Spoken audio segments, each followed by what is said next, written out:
Mungkin saya akan mulai dengan presentasi saya di awal, sebelum mendengarkan kisah dari Pak Trevor sendiri.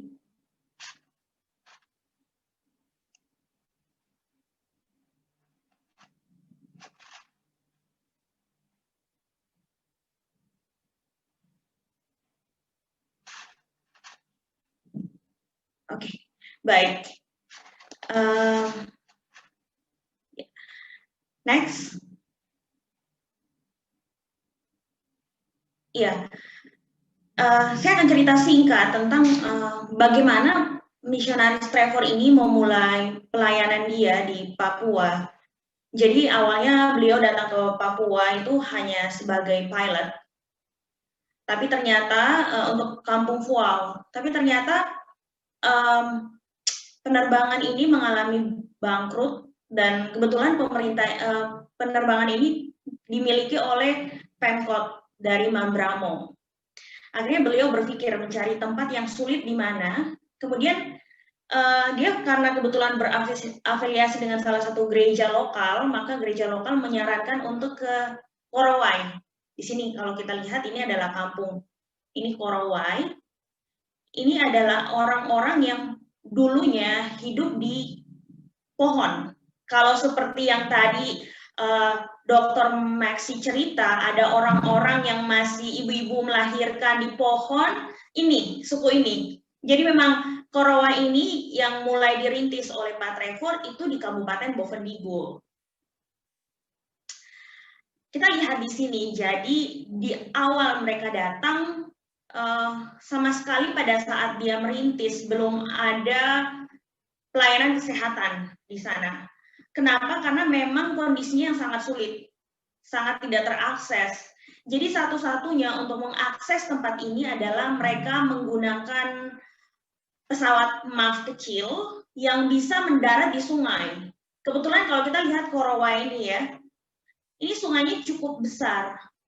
Ini sebagai mata pencaharian masyarakat lokal di sana, tapi juga digunakan oleh Pak Trevor dan keluarga mereka untuk MAF bisa mendarat di sini. Hanya itu satu-satunya akses yang bisa mereka lakukan. Itu untuk mendapatkan akses ke kota. Di dalam perjalanan mereka, waktu mereka mulai merintis, mereka melihat banyak sekali orang-orang yang sakit di sini dan tidak ada sama sekali pelayanan kesehatan. Kemudian mereka tergerak. Karena penyakit-penyakit yang mereka hadapi rata-rata adalah penyakit yang sebenarnya sangat sederhana sekali. Penyakit kulit, malaria, infeksi, tapi keadaan itu membuat mereka bisa meninggal karena tidak tertangani dengan baik. Dan kita lihat salah satu kelemahan suku Korowa ini adalah mereka sangat individual. Mereka tinggal di rumah-rumah pohon pada saat itu. Sehingga untuk datang berobat ke rumah Pak Trevor ini, mereka butuh 8-12 jam berjalan, atau bahkan ada yang sampai sehari. Ini adalah salah satu transportasi penting yang dimiliki oleh Pak Trevor pada saat itu untuk menjemput atau mengantar pasien-pasien yang sakit. Jadi kira-kira sungainya seperti ini panjangnya.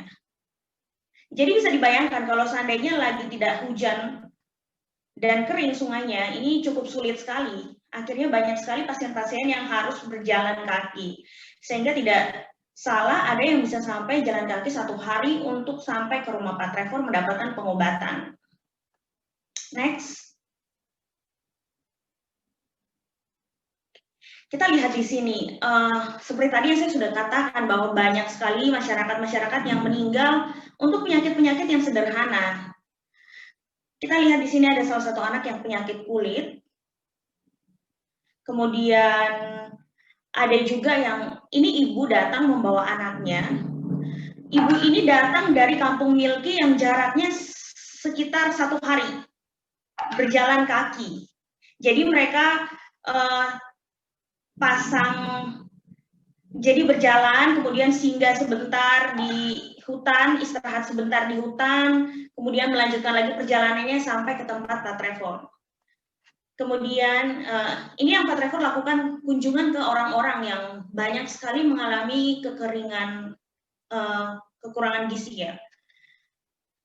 Oke, kemudian sebenarnya Pak Trevor itu tidak datang untuk berencana mengobati, itu bukan tujuan awal dia. Dia datang sebagai pilot, kemudian datang untuk mengajar, membantu salah satu gereja lokal. Tetapi kebetulan istrinya adalah seorang perawat berlisensi di Amerika. Dan pada saat itu menjadi satu dilema yang cukup besar bagi mereka, yang saya pikir ini berkaitan dengan etika, di mana ada orang-orang yang sakit di situ. Nah, tapi apakah Pak Trevor dan istrinya berdiam diri? Mereka mulai mencari pertolongan kepada pemerintah. Jadi mereka mulai berkenalan dengan orang-orang Indonesia, orang-orang di Papua, pemerintahan, mengirim surat tidak henti-hentinya untuk meminta kepada mereka memberikan perhatian kepada orang-orang seperti ini. Di awalnya, jadi sejak mulai merintis tahun 2007 sampai sekitar tahun 2014-15, mereka belum mendapatkan perhatian dari pemerintah pada saat itu. Kemudian dia mengenal salah satu dokter Sumule. Akhirnya mereka menjadi teman, dan kebetulan dokter Sumule itu orang yang bekerja di dalam Kementerian Kesehatan, Dinas Kesehatan Provinsi di Papua.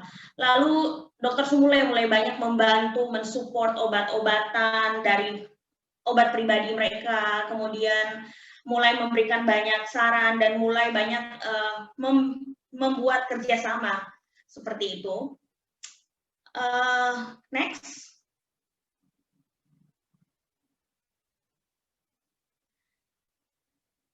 Kemudian sebelum pemerintah mulai benar-benar punya perhatian kepada Korowa ini, Danau Wage, khususnya Danau Wage, ini salah satu contoh pasien yang malaria. Jadi kembali lagi, mereka mengalami komplikasi seperti malaria, kemudian kekurangan gizi, akhirnya membuat kondisi mereka makin buruk. Jadi namanya ini Olvin, karena sudah kekurangan gizi, jadi malarianya sangat parah. Kemudian Trevor memang dan istrinya punya peralatan yang terbatas, seadanya yang mereka punya begitu. Mereka refer ke rumah sakit Yowari kalau tidak salah ya, rumah sakit di Sentani, untuk mendapatkan penanganan yang lebih. Kemudian mereka mengirim menggunakan dana pribadi mereka, bersama ini papanya yang mengantar Olvin ke Sentani. Kemudian mendapatkan pengobatan yang baik. Lalu ini Olvin, ini wajah Olvin yang sudah sembuh. Dan sebenarnya dia tidak ada sekali harapan. Pada saat itu dokter diagnosa dia, sepertinya kamu ini anak tidak akan lagi bisa bertahan hidup. Tetapi kami bersyukur sekali begitu, dia mampu bertahan dan sekarang dia sudah cukup gemuk di sini. Di sini kalau kita lihat satu gambar Pak Trevor bersama helikopter. Jadi salah satu yang harus digunakan juga adalah helikopter untuk mempercepat pengantaran obat, bahan makanan. Dari mana Pak Trevor dapat? Ya, dari kerjasama mereka dengan pemerintah di Dinas Kesehatan Provinsi. Jadi dari relasi yang baik yang dibangun sama Pak Trevor, kemudian mereka mulai memberikan perhatian. Akhirnya pemerintah mulai membantu dari dana pribadi mereka. Kemudian ada satu kasus lagi, next. Ya. Jadi sebelum satu kasus Noma ini, satu kasus yang cukup besar yang sampai ke telinga presiden pada saat itu, Pak Trevor akhirnya bisa bekerja sama dengan salah satu yayasan yang cukup besar yang akhirnya sekarang ini klinik dia sudah di-refer, sudah diambil ahli oleh yayasan tersebut dan menjadi satu klinik yang sangat-sangat baik di Danau Wage sampai sekarang ini. Sebelum sesudah itu beberapa bulan kemudian terjadi kasus Noma yang seperti ini. Oke, next. Oke, kalau kita lihat di sini ya, seharusnya ini sudah tidak terjadi lagi begitu.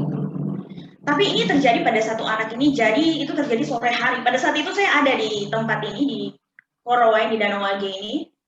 Anak ini datang dengan papanya ke terasnya mereka, ke teras Pak Trevor dan istrinya. Kemudian seperti ini. Kemudian karena Pak Trevor itu dekat sama dokter Sumule, jadi Pak Trevor minta pertolongan karena Pak Trevor mengakui dan istrinya bahwa mereka punya keterbatasan. Karena ini bukan penyakit yang biasa-biasa saja, ini cukup serius ya, sampai dalam infeksi yang luar biasa.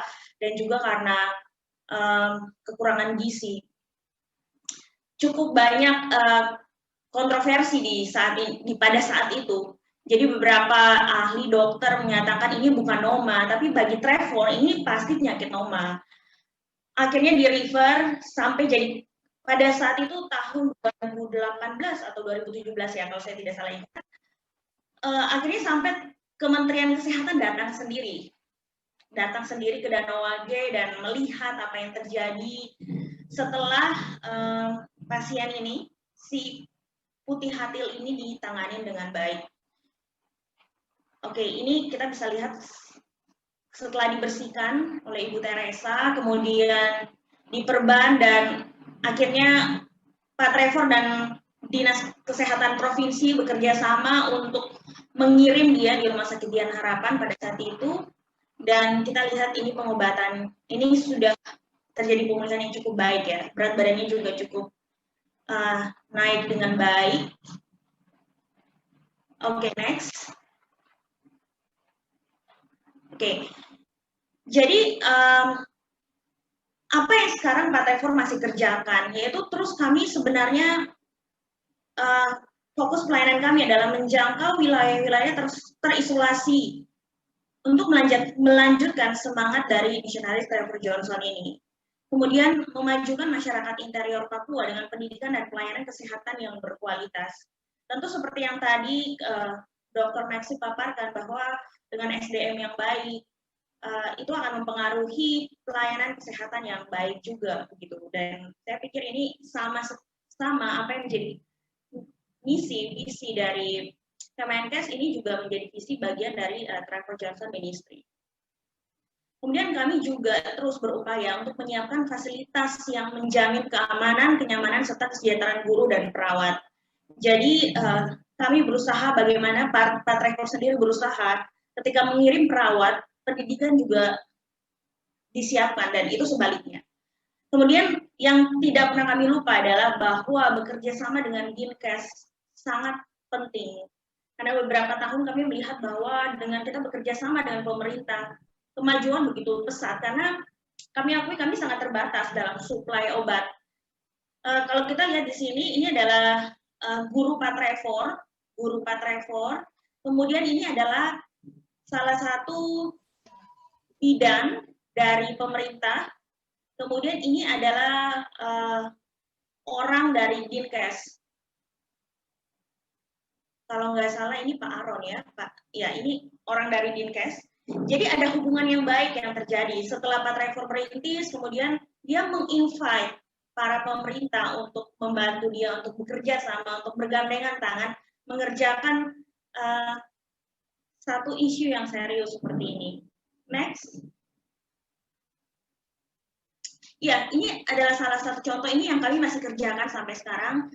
Kami mengirim perawat kami di Buruk Mangkot. Buruk Mangkot juga sampai saat ini belum ada pelayanan kesehatan, sehingga kami mengirim Mantri Michael. Dia adalah seorang perawat lulusan dari Papua juga, seorang perawat, tapi akhir tahun ini dia sudah selesai karena ternyata puji Tuhan dia lulus di PNS. Iya, dia sedang melakukan perawatan dan kami senang sekali dia bisa bertahan selama 3 tahun di daerah yang sangat terpencil, yang tidak ada telepon seluler dan tidak ada sinyal, tidak ada, ya benar-benar sangat terpencil, makanan yang terbatas, tapi kami selalu berusaha agar transportasi tetap ada, menyiapkan helikopter untuk hal-hal yang urgent. Ini helikopter yang biasa Pak Trevor sewa. Ini adalah bidan dan perawat yang dikirim oleh Dinkes untuk postu Danau Wage pada saat itu. Kemudian ada bahan-bahan makanan berupa biskuit yang diberikan oleh pemerintah untuk Pak Trevor mengajak para perawat ini berjalan ke kampung-kampung yang belum terjangkau untuk melihat situasi yang terjadi. Jadi intinya adalah Pak Trevor sebenarnya ingin sekali merangkul setiap bidan-bidan, mantri, tim kesehatan, dimanapun berada untuk melihat hal-hal yang belum terjangkau untuk menolong dia. Next. Ya, ini seperti yang dilakukan di sini. Setelah naik helikopter, kemudian mereka melakukan imunisasi. Imunisasi ini dilakukan oleh Dinas Kesehatan Provinsi. Ini tim dari Dinas Kesehatan Provinsi bersama Pak Trevor. Kemudian ini adalah Pak Trevor bersama mantri yang dikirim. Jadi itu yang kami masih lakukan. Jadi berusaha bekerja sama terus dengan Dinkes untuk mendapatkan pengobatan dan perawatan, kemudian juga mengirim guru-guru dan mantri yang berkualitas. Next. Oke, sejauh ini kendala yang kami alami adalah seperti yang tadi diungkapkan oleh Dr. Maksi bahwa tidak bisa dipungkiri ternyata masih kurang tenaga dan itu memang kendala yang kami temui. Sangat minim sekali dan bahkan tidak ada tenaga-tenaga profesional yang berminat untuk pedalaman Papua terpencil. Salah satu teman kami yang kami juga kerjasama, beliau bekerja di Puskesmas Yani Rumah. Beliau cukup struggle untuk mendapatkan dokter di tempat mereka. Jadi sejauh ini masih mantri-mantri yang menangani pasien-pasien di sana. Kemudian kedua yang kami lihat selama di sana yaitu korupsi. Jadi banyak sekali dana-dana yang tidak tersampaikan. Ini yang menjadi kelemahan yang paling nyata sekali. Kemudian kondisi alam yang sulit sekali. Jadi tadi yang seperti saya paparkan, Pak Trevor seperti misalnya mau menjemput pasien yang sakit, itu tidak bisa hanya dengan berjalan 2 jam. Maka biasa harus naik ke Tingting. Tapi kalau misalnya hujan terlalu lebat, maka sangat sulit, arusnya terlalu kuat. Kalau tidak hujan, maka airnya akan kering sehingga ke Tingting perahu kecil nggak akan bisa berjalan. Kemudian alternatif lain, tapi ini sangat mahal sekali, yaitu dengan menyewa helikopter.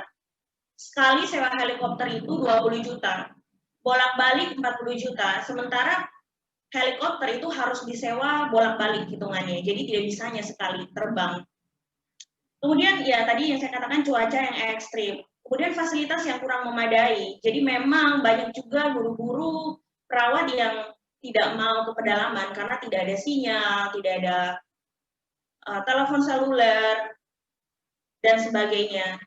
Kami bersyukur untuk perawat yang pernah kami kirim, yaitu Mantri Michael dan juga guru-guru yang masih di bawah kami, mereka bisa bertahan di dalam keterbatasan dan kesederhanaan itu. Kemudian yang terakhir adalah kedisiplinan atau daya tangkap masyarakat untuk mengikuti aturan pengobatan. Ini butuh waktu sekali untuk mengubah mindset masyarakat.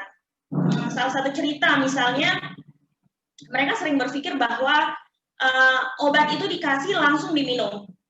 Kita tahu kalau kita biasa ke klinik, ke dokter, dokter akan memberikan kita 1 pack obat, tapi itu diminum after meal. 1 kali sehari, 2 kali sehari. Mereka tidak, mereka akan menyimpan itu, atau mereka akan habiskan semua dalam 1 hari. Hal-hal yang seperti itu yang kadang menjadi tantangan, dan butuh waktu yang cukup panjang untuk mendisiplinkan masyarakat. Kemudian alat komunikasi tentunya, kemudian budaya masyarakat lokal. Next. Baik, ini penutup saya, kami akan sharing, maaf bisa videonya, ya di sini ada video, tentang profil kami, yang secara ringkas, bagaimana kami fokus ke kesehatan.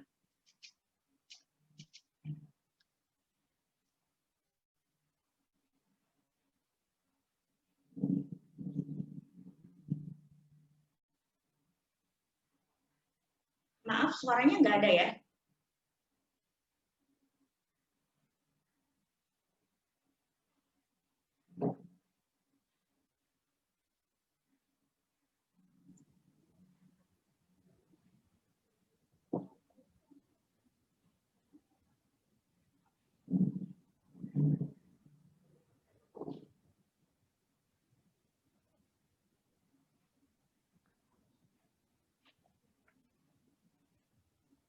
Oke, baik. Terima kasih. Demikian pemaparan saya.